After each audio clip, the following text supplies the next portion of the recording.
রাধে রাধে বন্ধুরা, happy life with পিঙ্কি.পি চ্যানেলে আরও একটি নতুন ব্লগে আপনাদের অনেক অনেক স্বাগত জানাই। আপনারা কেমন আছেন? আশা করছি শীতের শুরুতে সকলে খুব ভালো আছেন। আমরা এখানে না শীত নিয়ে এখন মোটামুটি ভালো আছি। শীত গরম শেষ হলো, শীত আগমন হয়ে গেল ফাইনালি। এতদিন কি হতো জানেন তো, সকালবেলা উঠে না স্নান করে নিতাম কিংবা গা হাতটা ধুয়ে কাপড় তো চেঞ্জ করতেই হয়, বাসি কাপড়ে রান্নাঘরে আমরা কেউ ঢুকি না। তো এখন দেখছি মানে আজ না মানে গত দুদিন থেকে দেখছি সকাল ওঠার মানে উঠে স্নান করার আর কোনো সুযোগই নেই। এতটা ঠান্ডা, মানে বিছানা থেকে নামতে ইচ্ছে করে না। তবে জান, এই বাসি কাপড়টা মানে ছেড়ে নেওয়া শুধু নিচে হালকা হয়ে যাওয়া না, ঘরের জন্য সেটা খুব মঙ্গলদায়ক। আর ঘরের প্রত্যেকটা লোক যদি আমরা এই কাজটা করতে পারি, সকালবেলা উঠে প্রতিদিন বাসি কাপড়টা কমসে কম ছেড়ে নিই, স্নান সে মানে হলে হবে, তা না হলেও চলবে, তবে কাপড়টা ছাড়া কিন্তু খুব দরকার। আমার ঘরে আমরা প্রত্যেকে বাসি কাপড়, আমি মানে বাচ্চারা তো স্কুলে স্নান করে যায়, আমিও সঙ্গে স্নান করে নিতাম, তবে এখন সেটা আর হবে না। তো যাই হোক, অনেক কাজই করে থাকি, সেগুলো তো একটা ভিডিওতে দেখানো আমার মানে মানে ভিডিওটা অনেকটাই লম্বা হয়ে যাবে। তো তাছাড়া ভাবছি কি একটু একটু করে আপনাদের সঙ্গে শেয়ার করবো। চলো, ওইদিকে চাটা বসিয়েছি, এখন আমি একটু যোগাসন করুন, প্রাণায়াম করব। তো সেই জন্য আমি এখানে চাটা ওইদিকে বসিয়ে ভাবলাম বসে থেকে লাভ নেই, কারণ শীতের দিনে বসলেই যেন অলসতা চলে আসে। ম্যাটটা রেডি করে নিচ্ছি, আর আজকে তো এটা সানডে ব্লগ ছিল, তো অতটা বসার সুযোগ পাবো না, যেহেতু 6টা বেজে গেছে, তো তারপর কাজে লেগে যাব, আর সুযোগই নেই। মানে বসে যে একটু আরাম করবো সে অপশানে হয়তো আজকে থাকবে না। আপনাদের সঙ্গে শেয়ার করবো, আজকে না প্রচুর কাজ, তো সেই সব কাজগুলো না আজকে আমি আপনাদের সঙ্গে শেয়ার করব। তবে কখন করব সেই টাইমটা আপনাদেরকে মানে বলে দেব, যে আমার আমার সুবিধাটা কিভাবে হয়, আমি আমার সংসারের রুটিন অনুযায়ী আমি যেভাবে আর জলও কিন্তু এসে পড়েছে, উঠে দেখি জল এসে পড়েছে, 6টার আগে জল চলে আসে। তো এখন জলটা বুড়িয়ে রাখি, তা না হলে মানে সারাদিন তো পরেই আছে। তো 3-4টা বালতি আমি ভরে রেখেছি। আর এদিকে ভাবলাম ওর বাবা তো যাবে ভাত খেয়ে, তো ভাতটা বসিয়ে দিই, তারপর না অন্যান্য কাজকর্মগুলো করব, যেহেতু বাচ্চাদেরও ছুটি, তারপর টিউশন আছে ওদের, তো সানডেতেও টিউশন থাকে। তো ওদের জন্য দেখি কি করব, তার আগে ওর বাবা 9টার সময় বেরিয়ে যাবে, তো সেই জন্য আগে আমি ভাত একটু আলু সিদ্ধ দিয়ে দেবো। তো আলু সিদ্ধ ভাত, আর গতকালে আমি ডাল বানিয়েছিলাম রাতে, একটু ডাল আছে, তো সেটা দিয়ে ওর বাবার এখন হয়ে যাবে। বাকি তো দুপুরবেলা রান্নাবান্না করবই, তবে রুটিন আমার প্রতিদিনই চেঞ্জ করতে হয়। আমি একই রুটিনে আমার কখনো কখনো মানে সম্ভব হয় না, যে আমি হয় না একই রুটিনে কাজ করে, সেটা আমি আমার কাছে সেটা পসিবল হয় না। আমার রুটিনটা একটু চেঞ্জ করতে, যেহেতু ডিফেন্সে থাকেন, তো ডিফেন্সে আছে, তো আমাদের বিভিন্ন টাইমে ডিউটি পড়ে, তো সেই অনুযায়ী আমাদের কাজকর্মগুলো না ঘরে করতে হয়। তো সেইগুলি আমি আপনাদের সঙ্গে একটু শেয়ার করি।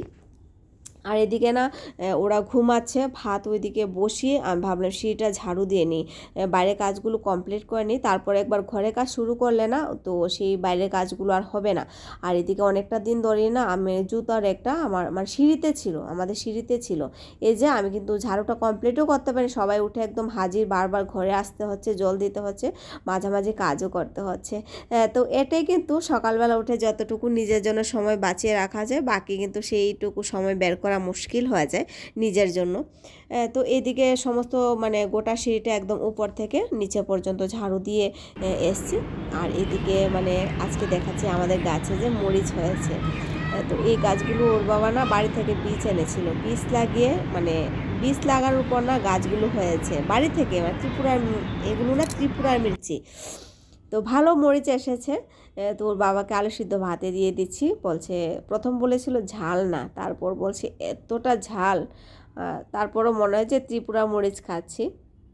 তো মোটামুটি ছোটোখাটো কাজ কমপ্লিট করে পুজোটা আগে সেরে নিই, তারপর রান্নাবান্নার দিকে যাব।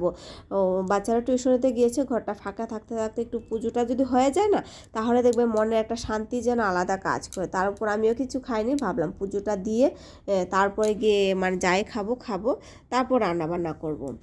তো সেটাই চিন্তা ভাবনা করে করতে হয়। তো দেখুন আজকে না আমি ঘরে আমার ধূপকাঠিটা শেষ হয়ে গেছে, তো আমি যে মানে গোবর একটা ঘষি এনেছিলাম সেটা দিয়ে ধুনো দিচ্ছি, আর সঙ্গে আমি ছোলা কিন্তু দেইনি।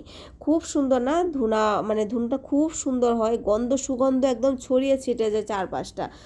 একটু ধূপ, আমি তো ধূপ দিই, এখানে ধূপও দেয় না, এখানে অন্য কিছু একটা দেয়, এই লংয়ের গুঁড়ো, তারপর লং, তারপর কি বলে আম কাঠের মানে পাউডার, একদম পাউডারের মতো যে এগুলো আমরা এটাকে বলি কুড়া বলি, সে এগুলো দিয়ে দেয়, আমের কুড়া বলে আমাদের এখানে, তো সেগুলো দিয়ে দেয় ধূপের মধ্যে। আর আমরা তো একটু ধুনু দিই, তো চীনামাটি যেটাকে বলে, এই ধুনুটা দিলে সুগন্ধটা চারপাশটা ছড়িয়ে যায় একদম, কি বলবো। তবে আমাদের এখানে যারা যারা থাকে মোটামুটি ওদেরও গন্ধটা খুব ভালো লেগেছে, সুগন্ধটা খুব ভালো লেগেছে বলে আমি কি মানে দিই। আমি তো সবসময় বলি যে আমি ত্রিপুরা থেকে আমি ধূপ নিয়ে আসি।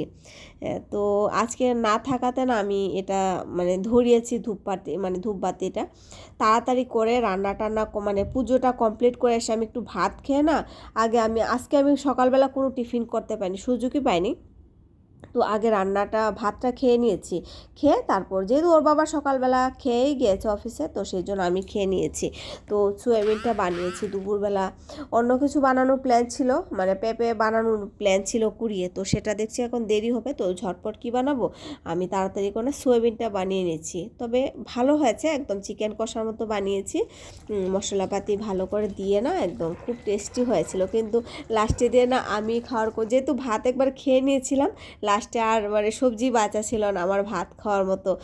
তো যাই হোক, ওরা খেয়েছে, সেটাতেই আমার পেট ভরে গেছে। আমি তো ভাত খেয়েছিলাম একবার। তারপর মাঝখান দিয়ে কোনো ভিডিও শ্যুট করে নিয়ে আমি একটু রেস্ট করেছিলাম। তো এবার কিচেনটা একটু ক্লিন করে নিচ্ছি।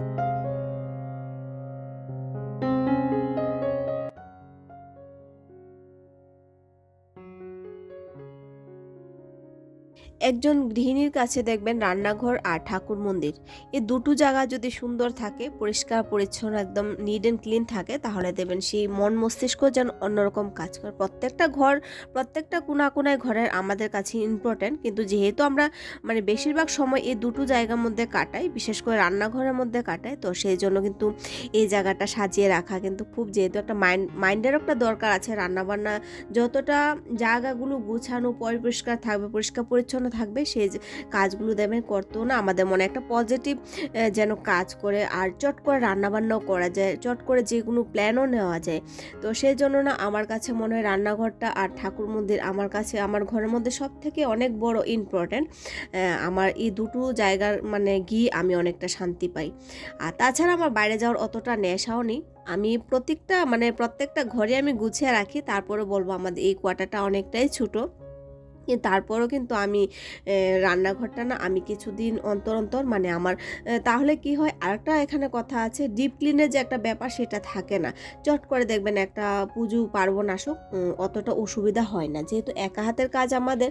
তো সেই জন্য একটু চিন্তা ভাবনা করে যদি একটু পরিশ্রম প্রতি সপ্তাহে কিংবা প্রতিদিন একটু একটু করে নেই, বেশি দরকার নেই, তাহলেও কিন্তু যথেষ্ট।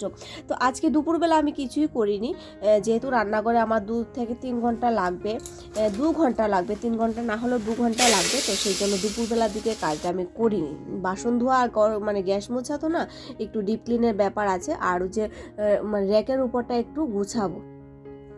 ওর বাবা সবজি মানে সেদিন সবজির সঙ্গে গ্রোসারিসও এনেছে ক্যান্টিন থেকে, সেই জিনিসগুলো আমার রিফিল করতে হবে। এই যে আমি কিন্তু এইগুলো ভরে নিচ্ছি একটা একটা করে। উপরটা না একদম ফাঁকা ফাঁকা লাগছে, কন্টেনার প্রচুর, কিন্তু এইসব জিনিসগুলির মধ্যে না জিনিস নিয়ে একদম আমার বালতি থেকে নিয়ে এসে কাজ করতে আমার যেন সেই ক্ষেত্রে আর অনেকটা কাজ লেট হয়ে যায়। বিশেষ করে সকালবেলা অনেকটা রাগ ওঠে নিজের প্রতি, যে কেন মানে সেই কাজগুলো করি না। আমি ভাবলাম যে আজকেই করেই নেব সেই কাজগুলো। তো ভাবলাম আজকে দুপুর দিকে একটু রেস্ট করে নিই, তারপর সেই কাজগুলো করব। দেখুন ভিডিওটা কিন্তু আমি অনেকটাই ছোট করে বানিয়েছি। তো আমার ওই জায়গা পরিষ্কার পরিচ্ছন্ন মানে কন্টেনারগুলো ভরাও হয়ে গেছে। একটু শীতের দিন এসে পড়েছে, রান্নাঘরে জুতো পরে ঢুকবো না, সেই জন্য এই লানার বলবো না, সেটা ম্যাট, এই ম্যাটটা আমার কাছে ছিল, একদম পারফেক্ট, মেজারমেন্টটা একদম ঠিক হয়েছে, একদম পারফেক্ট হয়েছে, মানে বিশ্বাস করবেন, আপনাদেরকে আমি পরে দেখাচ্ছি, এত সুন্দর মানে হয়েছে। আমার রান্নাঘরে এবার জুতো নিয়ে ঢোকার কোনো প্রয়োজনও নেই, আর এবার ঢুকবো না। তো মটকা সামনাটাও দিইনি, অতটা সামনে নিয়ে দিইনি, কারণ মটকা থেকে জল হয়তো টপকে টপকে একটু পড়তেও পারে, আর এদিকে একটু দূরে দিয়েছি, মানে অতটুকুই আমার হয়েছে, একদম ঠিক হয়েছে। আর যদি একটু বড় হয়ে যেত তাহলে হয়তো ফুল করে রাখতে হতো, মানে কখনো ওয়াশিং মেশিনে জলও চলে আসে এদিকে যদি একটু জাম হয়ে যায়। আর এই যে উপরটা কিন্তু আমার জিনিসপত্রগুলি একদম ভরে নিয়েছি, আর কিছু কিছু না ঠাকুর মন্দিরে রেখেছি, ডাল টাল। চলুন আজকে ব্লগটা এখানে শেষ করছি। রাধে রাধে।